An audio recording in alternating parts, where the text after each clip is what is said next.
누가복음 2장 8절에서 14절입니다.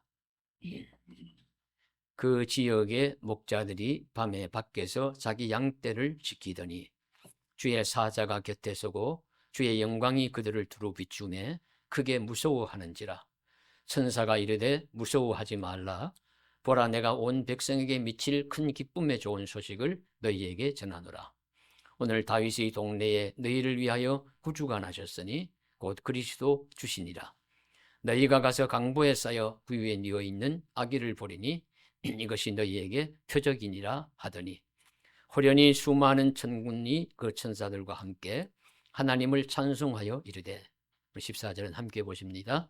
지극히 높은 곳에서는 하나님께 영광이요 땅에서는 하나님이 기뻐하신 사람들 중에 평화로다. 아멘. 우리가 말을 듣고 글을 읽을 때 말하는 이와 글 쓰는 이의 의도를 잘 알아야 합니다. 그런 의미에서 사용된 고사성어가 견월망지, 달을 가리키는 손가락을 보지 말고 달을 가리키는 때 달을 보라 하는 그런 의미의 말인데, 주로 불교에서 수행할 때 사용되는 말로 알려져 있으나 진리를 찾는 도의 길에서는 어디서나 통용되는 문구라고 할 수 있습니다. 우리가 성경을 읽을 때도 성경이 말씀하시는 바가 무엇인지를 잘 알아야 할 것입니다. 예수님 시대에도 예수님이 말씀하셨을 때 사람들이 잘 알아듣지 못했습니다. 그래서 예수님께서 성령이 하시는 말씀을, 귀 있는 자는 성령이 하시는 말씀을 들을지어다 라고 하시기도 하셨고, 너희가 듣기는 들어도 깨닫지 못하고 보기는 보아도 알지 못한다 라는 책망의 말씀도 하셨습니다. 우리가 성경의 깊고 넓은 의미를 어찌 다 알겠습니까?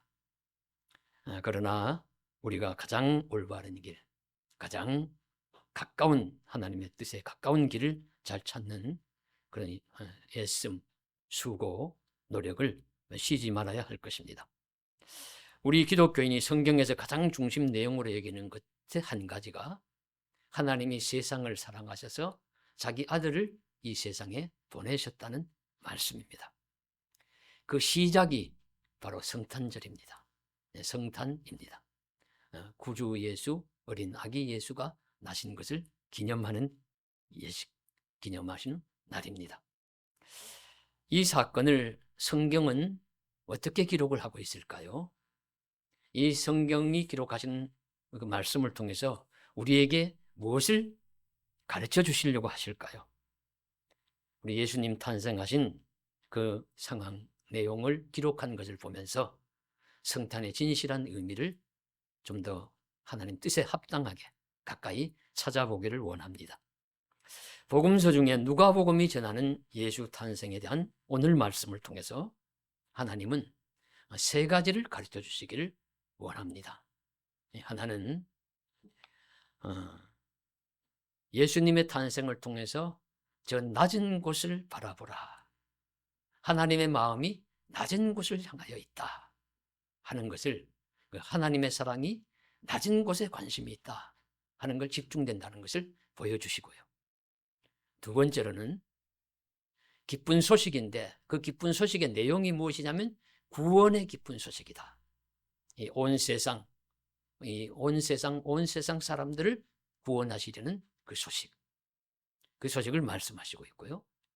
세 번째로는 하나님의 평화가 이 땅을 지배하도록, 주장하도록 하시기를 원하시는 것이 성탄을 주시는 하나님의 뜻이라고 보여집니다.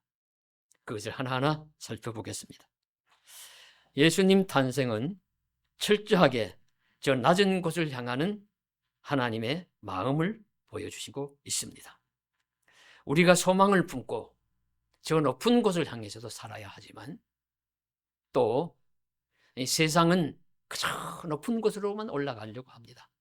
높은 것을, 권력도 높은 곳, 명예도 높은 곳, 부부도 높은 곳 찾아가려고 하지만 하나님은 먼저 눈을 돌려가지고 우리에게 낮은 곳을 바라보라고 하십니다. 낮은 곳에 관심을 두라고 하십니다. 누가복음은 철저하게 이 말씀을 더 강조하시면서 세 가지로 가르쳐 주시는데요.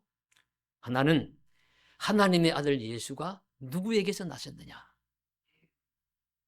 저 부유한 왕이나 장군이나 대제사장이나 또 뭐 귀족이나 뭐 그런 자들에게서 태어나게 하셨을까?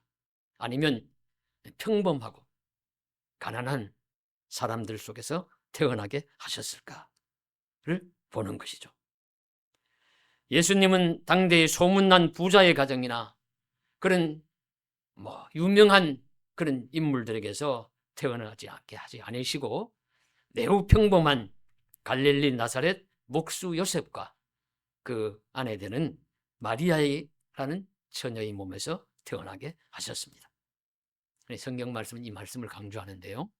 누가복음에 보시면 2장에 가이사 아구스도가 천하에 영을 내려서 다 호적하라고 했다. 그 당시에 로마 황제 가이사 아우구스투스를 거론을 해요. 그리고 이어서 구레뇨가 수리아 총독되었을 때 그 수리아 일대 지역을 다스리는 총독을 거론을 해요. 영상으로 만일에 찍는다면 로마의 화려한 궁전과 큰 도시를 쫙 보여주고 그리고 나서는 점점 범위를 좁혀가지고 그 다음에 팔레스틴 지역을 보여주고 그 중에서도 시골 마을에 땀 냄새 나는 옷을 입고 평범한 허름한 옷을 입은 두 요셉과 마리아를 비추어주고 그리고는 더 작은 아기를 비추어주면서 그 아기를 클로즈업 크게 확대하면서 강조하시는 보라, 작은 것을 보라는 거죠. 작은 것을 보라. 작은 곳, 작은 것을 보라고 강조하시면서 이스라엘의 작은 마을, 작은 한 사람 소년에게 그 모습을, 그 조명을 집중시키고 있습니다. 저 낮은 곳을 보라. 저 작은 자들을 보라는 것입니다. 이들을 통해서도 하나님은 큰 대역사를 변환시킬 수 있는 사건을 일으키실 수 있다 말씀하시고 있습니다. 두 번째로는 성경은 하나님의 아들이 태어난 곳이 어디냐를 집중하면서 조명합니다. 자, 영상이 돌아가면요. 말씀드린 바가 이제 로마의 화려한 궁전도 보여주고 도시도 보여주고 하다가 자, 이렇게 아기가 울음소리가 들리는데 어디서 들리는가 가만히 봤더니만 어떤 시골 허름한 농가에 말이나 소가 울음소리가 들리는 외양간 같은 곳에서 울음소리가 들리는 거예요. 이건 놀랄 일 아닙니까? 얼마나 깜짝 놀랄 일입니까? 본래 아기가 태어나면은 요즘 같으면 우리 큰 병원의 산부인과 병동에 태어나가서 간호사들이 바삐 발을 움직이면서 그걸 볼 것이고 그럴 것이잖아요. 그리고 따뜻한 방 안이라든가 그럴 것인데 의외로 뜻밖의 오늘 말씀해 보시면 첫 아들을 낳아 강보로 쌓여 구유에 뉘었으니 이는 여간에 있을 곳이 없습니다. 강보는 담요, 보자기를 의미합니다. 솜이불이나 비단 보자기 같은 고급도 아니고 바닥에도 깔고 덮기도 하는 허름한 이불이나 담요, 포대기를 의미하고 그 포대기를 어디에 싸서 아기를 싸서 눕혔느냐 하면 그 구유, 가축의 먹이를 담는 그릇. 옛날 우리 시골에서 말하는 여물통이죠. 여물통, 나무나 양철로 만든 여물통. 그곳에다가 아기를 싸서 누였다. 깜짝 놀랄 일이죠. 충격적입니다. 이렇게 된 연유는 우리가 성탄을 당하면 가장 많이 연극할 때 사용하는 빈방이 있습니까? 그 결과입니다. 마리아와 요셉이 아기를 가진 채 구할 누울 방을 찾는데 호적하라고 명해서 고향을 찾은 베들레헴을 찾은 사람들이 많아서인지 여간에 자리가 없어. 빈방이 있습니까? 그에도 빈방 없어 하는 소리만 듣고서는 오늘 어디서 묵어야 할까? 이 추운 겨울, 이 쌀쌀한 밤, 어두운 밤에 어디서 머물러야 할까? 이곳저곳을 찾다가 어떤 한 사람이 이곳이라도 괜찮으면 들어오시오 해서 제공하는 것이 말구유, 외양간과 같은 곳. 그런 곳에 들어와서 쉼을 가지는데 그때 마침 아기가 탄생했다, 아기를 낳았다 하는 말씀입니다. 그래서 가지고 있던 포대기로 아기를 싸서 그 말 먹는 그 그릇 통에다가 침대처럼 눕혔다. 이거 어떤 메시지입니까? 철저하게 낮은 곳, 철저하게 작은 곳, 허름한 곳 지향하셨다는 말씀이죠. 하늘의 하나님, 하나님의 아들 예수가 그런 곳에 오셨습니다. 그러면 과연 아기가 탄생할 때 누구의 환영을 받았습니까? 누구의 축하를 받았을까요? 오늘날은 아기가 귀한 시대니까 낳으면 가족들도 축복하고 이웃들도 축복하고 부모님의 친구들도 축복할 것이고 그저 우리 사회복지센터에서도 축하 메시지 할지 모르고요. 우리 구청이나 지방자치단체에서도 축복할 것입니다. 좀 더 축하의 전화나 메시지, 심지어 축하금도 받을 것입니다. 사회 명문가나 권세자들이 축하하면 더 아기 출생이 빛나고 좋을 것입니다. 당시 같으면 헤롯 왕실이나 제사장, 로마 총독이나 간부들이 축하하면 더 낫게 보이겠죠. 만일 하나님이 그것을 의도하셨으면 그들에게 천사들을 보내서 메시아가 굴주가 나실 것이니까 가서 영접해라 했으면 더 좋았을 테이지만, 그러나 하나님이 의도하신 것은 산에서 들판에서 양을 치는 목자들이었습니다. 오늘 8절 말씀해 보시면 그 지역의 목자들이 밤에 밖에서 자기 양떼를 지키더니 주의 사자가 곁에 서고 주의 영광이 그들을 두루 비치고 말씀하시면서 우리 예수님이 오늘 가장 먼저 축하할 자들은 하나님이 천사들을 목자들에게 보내주셔서 가르쳐 주셨다 하시는 말씀을 하시고 있습니다. 천사들이 예수 나심을, 구주 나심을 목자들에게 가르쳐 주어서 그들에게 아기 예수를 찾아가서 경배하라고 축하하라고 하는 것입니다. 예수님은 그 지역의 목자들의 경배와 축하를 받았습니다. 그럼 1세기에 팔레스타인 목자들은 어떤 사람들일까요? 그들은 양떼를 먹이며 보호하며 양떼를 치는 자들인데 산이나 들판에서 한번 집을 나오면은 몇 주, 몇 달씩을 밖에서 양들과 뒹구는 자들입니다. 그러니까 씻지도 못하고 옷도 갈아입지 못하고 그러니 추한 냄새도 날 것이고 그러니 사람들이 좀 멀리하고 기피하는, 그래서 정결 예식이나 거기에서도 제외를 시키는, 그렇게 차별받는 그런 가난하고 평범한 사람들. 하지만은 밤에도 자기 양떼를 지킨다고 말씀하심으로써 밤에도 자지 않고 자기 양떼를 잘 돌보는 성실한 사람들, 그 사람들에게 목자를 천사들을 보내셔서 가서 아기 있게 경배하라고 말씀하셨습니다. 이와 같이 정리해 보면 예수님의 탄생에 대한 하나님의 뜻과 의도가 분명하게 나타납니다.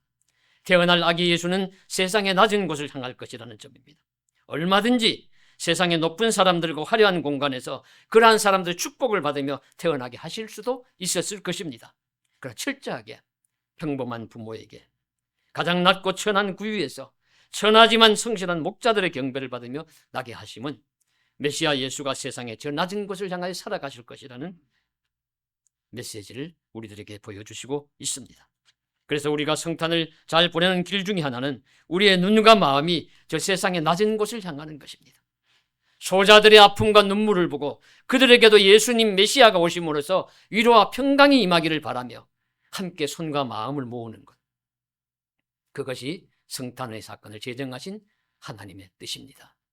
작은 소자 사랑, 가장 약한 생명 사랑이 성탄을 주신 하나님의 뜻인 줄로 믿습니다. 불꽃이라는 시로 유명한 나태주 시인이 있죠. 아주 짧은 시이지만 많은 분들에게 사랑받는 시입니다. 자세히 보아야 예쁘다. 오래 보아야 사랑스럽다. 너도 그렇다. 이게 시의 전문입니다. 우연히 유튜브 새롭게 하소서에서 그분의 간증 대담을 들었습니다. 제목은 불꽃 시인의 불꽃 믿음 이야기였습니다. 교회 집사님으로서 그리고 평생 초등학교 교사를 하시고 교장으로 은퇴하신 그분의 삶과 믿음의 이야기가 진솔하게 실려 있어서 참 좋았습니다. 과장도 가식도 그리 많지 않은 그런 모습과 겸손하고 소박한 삶의 이야기가 마음을 울렸습니다. 그 간증 중에 자신이 지은 풀꽃이라는 시에 대한 시인 자신의 해석이 나와요. 그래서 그 사회자가 이 시가 짧지만 여운이 있는 좋은 시입니다, 이렇게 칭찬을 하니까 그 시인이, 우리 나태주 시인이 하는 말이, 내가 초등학교 교사를 43년을 했는데 이 시는 아이들이 나에게 준 선물입니다, 그러는 거예요. 그래서 이제 무슨 의미로 그런 이야기를 하느냐 하면은, 아이들이 사실은 예쁘지 않고 사랑스럽지 않을 때가 있다는 거예요. 말 안 듣고 까칠한 아이들은 사랑스럽지 않다고 했습니다. 솔직한 이야기죠. 그런데 그들을 생각하면서 시를 쓴 것이라고 합니다. 어떻게 하면 그런 아이들을 이쁘게 볼 수 있을까? 그냥 스쳐보면 이쁘지 않은데 오래 보고 자세히 보면 그들도 예쁘고 사랑스러운 그런 존재들이다 하는 것입니다. 불꽃이라는 아무렇게나 피는 하찮은 꽃이지만 사실은 오래 보고 자세히 보면 사랑스러운 것처럼, 말썽 부리고 밉게 보이는 아이들일지라도 자세히 보고 오래 보면 사랑스럽고 예쁘게 보인다, 이렇게 이제 이야기를 하면서, 그러니 나도 말썽 피우는 아이와 같이 예쁘게 보이지 않고 사랑스럽게 않게 보일 수 있지만 나도 가만히 자세히 보면 사랑스러운 존재이니까 너무 낙심치 말고 살 것이요, 바로 내 앞에 있는 당신도, 너도 그렇다, 너도 사랑스러운 존재다, 예쁜 사람이다 하는 것을 알게 하는 그런 시라고 이야기를 했습니다. 그러니까 그 사회자가 이것이 하나님의 마음인 것 같아요. 그러니까 이제 웃으면서 뭐 그런 것 같다고 함께 동의하면서 그 이야기를 하는 내용인데요. 바로 성탄의 마음을 맞는 우리의 마음이 그런 것이 아니겠습니까? 낮고 천한 곳에 있는 사람들이 우선 보기에는 예쁘지 않은 아이처럼 보일 수도 있습니다.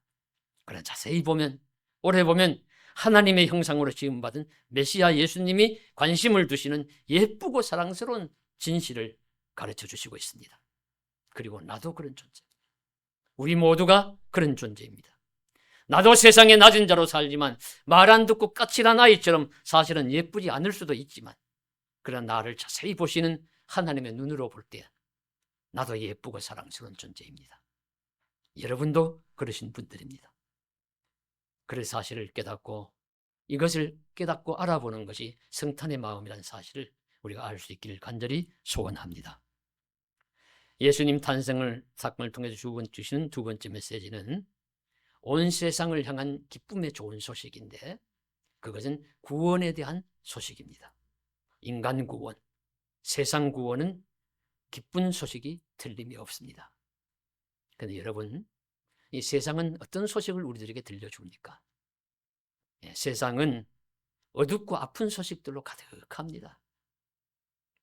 우리나라도 비상계엄으로, 탄핵으로, 기쁘고 좋기보다는 어둡고 아픈 소식들로 가득 차 있습니다. 혼탁하고 어둡습니다. 국민들은 분노하고 상심하고 혼란스러워합니다. 상인들은 성탄 특수가 사라졌다고 울상이고, 어려운 이들을 돕는 사랑의 온도계는 예년보다 훨씬 아래를 밑돌다는 보도를 들었습니다. 국제적으로는 미 대통령 트럼프가 취임도 하기 전이지만 각 나라와 외교전을 펼치는데 일본과도 우호를 자랑하고 중국과도 손을 맞잡고 심지어 북한의 김정은까지도 거론을 하면서 과시를 하는데, 우리 대한민국은 패싱하고 있는 것 아니냐, 코리아 패싱이 아니냐, 그런 걱정도 하는 이야기를 듣습니다. 지난 주간 뉴스 중에는 러시아 우크라이나 전쟁에 죽은 북한 병사들의 시신으로 보인다고 눈 덮인 벌판에 시신들을 보여준 적이 있습니다. 그들도 한 귀한 청춘 젊은 생명들인데 얼마나 이국만리 다른 나라의 전쟁터에 가서 죽어가니 아깝고 안타까운 일이겠습니까? 얼마나 생명이 귀하고.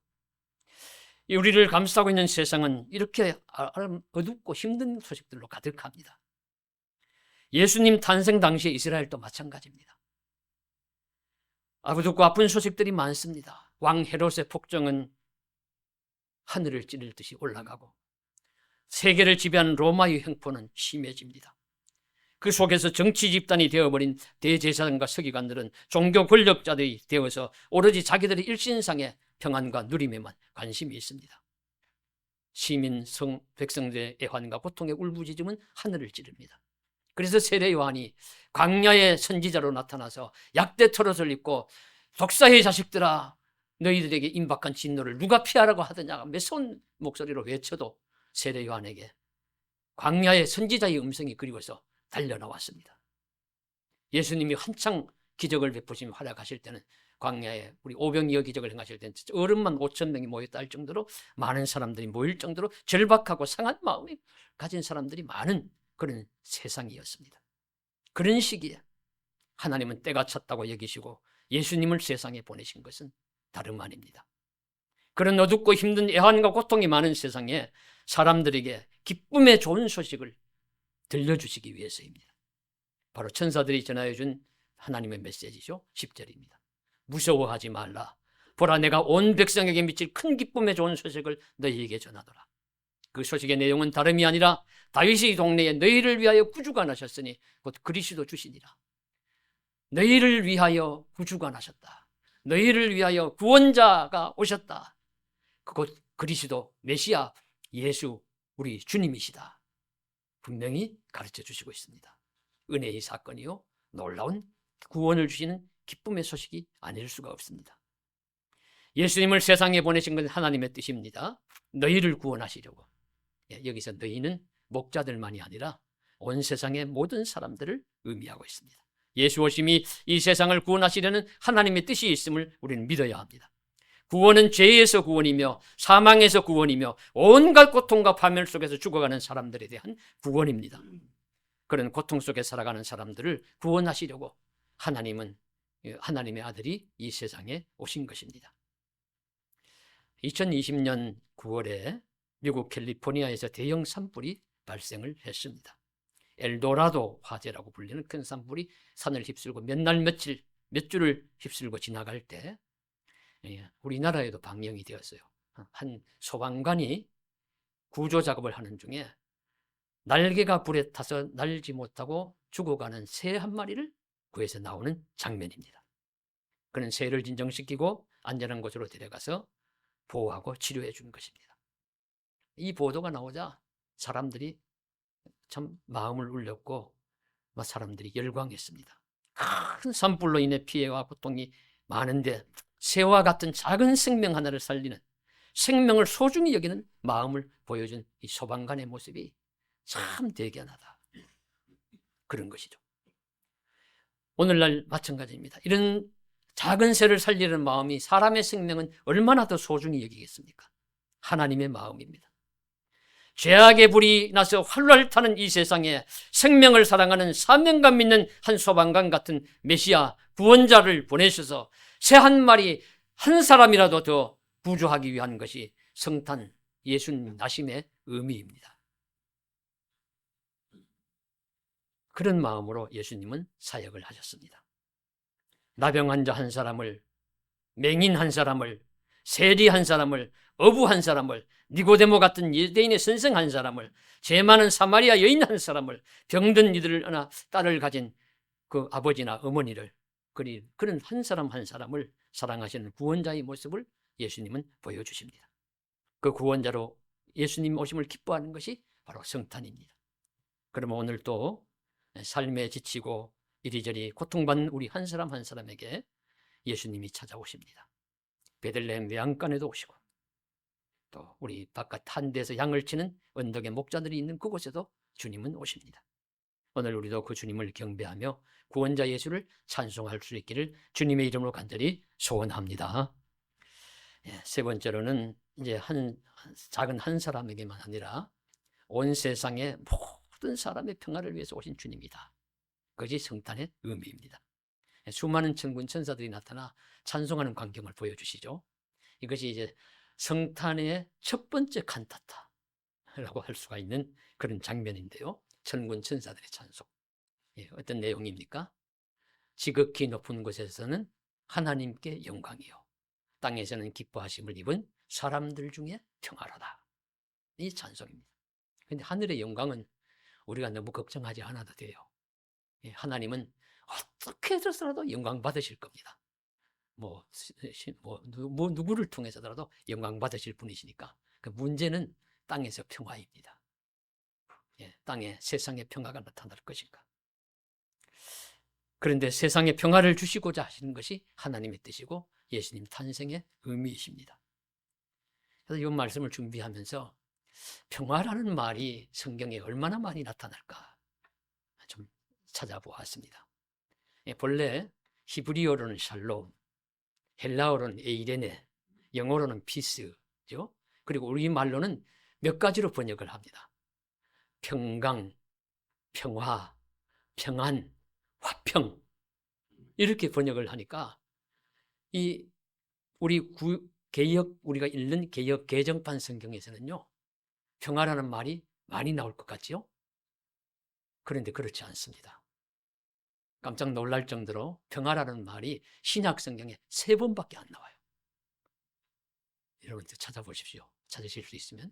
그것이 3번도 누가복음에만 3번 나타납니다. 그 한 번이 바로 오늘 하늘에는 영광이요 땅에서는 기뻐하심을 입은 사람들 중에 평화로다 할 때 한 번 나오고, 그리고 두 번째가 누가복음 19장 38절에 예수님이 감람산에서 예루살렘으로 가실 때, 예루살렘 입성하실 때 길가에 나온 제자들과 무리들이 찬송할 때 나오는 찬송의 문구 속에서 찬송하리로다 주의 이름으로 오시는 왕이여 하늘에는 평화요 가장 높은 곳에서는 영광이로다 이렇게 부른 찬송 가사에서 하나가 더 나옵니다. 그리고 또 하나는 같은 누가복음 19장 42절에 하늘과 예수님이 예루살렘 성을 보시면서 우시면서 하시는 말씀 중에서 이 평화라는 말이 나옵니다. 가까이 오사 성을 보시고 우시며 이르시되 너도 오늘 평화에 관한 일을 알았다면 좋을 뻔하였으나 너희 눈이 가리워졌도다. 지금 내 눈에 숨겨졌도다. 유감스럽게도 이 앞에 있는 예수님 앞에 있는 예루살렘 성이 평화를 모른다는 뜻입니다. 평화롭지 않을 것이라는 거예요. 앞으로도 평화롭지 않을 것이라는 말씀을 하고 있습니다. 평화를 이루지 못하며 살게 될 것이라는 말씀을 하시므로 평화를 사랑하시고 평화를 위하시는 예수님의 마음처럼 살지 못할 것에 대한 애통함을 표현하시는 장면입니다. 바로 이것이죠. 하나님은 평화를 원하지만 세상은 평화를 거부합니다. 자기 욕심과 불신에 빠진 채 주님의 평화를 받아들이지 못하는 세상을 봅니다. 그래서 오늘 우리도 성탄을 맞을 때마다 잊지 말아야 할 것은요, 평화입니다. 하늘에는 하나님께 영광이요 땅에서는 예수 나심을 기뻐하는 사람들에게 평화가 임해야 한다는 진실을 기억해야 합니다. 예수 나심을 기다리거나 예수 나심을 축하하거나 예수를 믿고 따르는 사람은 기본적으로 평화를 사랑해야 합니다. 가장 낮은 곳에, 가장 약한 사람들에게, 그리고 점점 온 세상을 살고 있는 모든 사람들에게 퍼져나가는 구원의 역사, 평화의 사건, 그것이 바로 그리스도 나심의 사건입니다. 그리스도를 따르는 그리스도는 평화의 사신이 되어야 합니다. 그것이 예수님을 보내신 하나님의 뜻이라는 것을 기억하고 우리도 또 한 해의 성탄을 보내면서 평화의 사신으로 자리매김할 수 있기를 주님의 이름으로 간절히 소망합니다. 기도드리겠습니다. 사랑하는 하나님 아버지, 오늘 또 감사하고 찬송하며 예배할 수 있게 해주셔서 감사드립니다. 성탄의 진정한 의미는 하나님, 이 세상을 향하신 가장 낮은 곳, 보잘것없는 것까지도 사랑하시는 하나님의 관심을 보여주시는 것이고, 온 세상을 향한 구원의 기쁜 소식을 말씀하시는 것이고, 또한 하늘에는 영광, 하나님께는 영광, 땅에는 기뻐하심을 입은 사람들 중에 평화, 이 온 세상에 평화를 주시려는 하나님의 소망이 있는 사건임을 저희들로 알게 하여 주시옵시고, 그래서 하나님의 사랑과 예수님의 구원과 그 놀라운 하나님의 예수님의 평화가 우리의 삶 속에, 우리가 함께하는 공동체 속에, 좀 더 큰 범위의 이 나라와 민족 속에, 이 땅 위에 임할 수 있도록 주여 도와 인도해 주시옵소서. 사랑해 주시기를 원합니다. 구원 주시기를 원합니다. 평화 주시기를 원합니다. 주 예수님 이름 받들어 간절히 기도드리옵나이다. 아멘.